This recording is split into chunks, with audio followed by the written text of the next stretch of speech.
بسم اللہ الرحمن الرحیم۔ انسانی تاریخ میں ان لوگوں کو سب سے زیادہ اہمیت ملی ہے جو زیادہ جانتے تھے انہوں نے ایجادات کی، ہتھیار بنائے، اوزار بنائے، اور آج ہماری زندگی میں آرام و آسائش کی جو بھی سہولیات موجود ہیں سب انہیں کی بدولت ممکن ہوا ہے۔ کسی شے کے بارے میں جاننے کا نام علم ہے۔ اللہ تعالیٰ قرآن میں کہتا ہے کہ وَمَا أُوتِيتُم مِّنَ الْعِلْمِ إِلَّا قَلِيلًا، کہ تمہیں جو علم دیا گیا ہے بہت تھوڑا ہے، بہت محدود ہے۔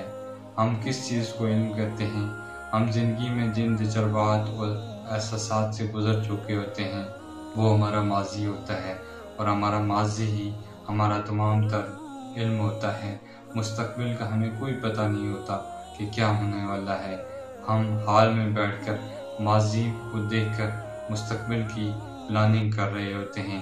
یہ ایک محدود زاویہ نظر ہے، یہ ایک لیمیٹڈ سوچ ہے۔ بات کرنے کا مقصد یہ ہے کہ ہم پر علم کے دروازے کیسے کھلیں گے، کیسے ہماری جہالت ٹوٹے گی۔ اس کے لیے ہمیں اس بات کو جان کر سمجھنا ہوگا کہ ہمارا علم محدود ہے۔ جب تک ہم اس بات کو مان نہیں لیتے، یہ جہالت کا جو ہم پر ایک بوجھ سوار ہے یہ ختم نہیں ہوگا۔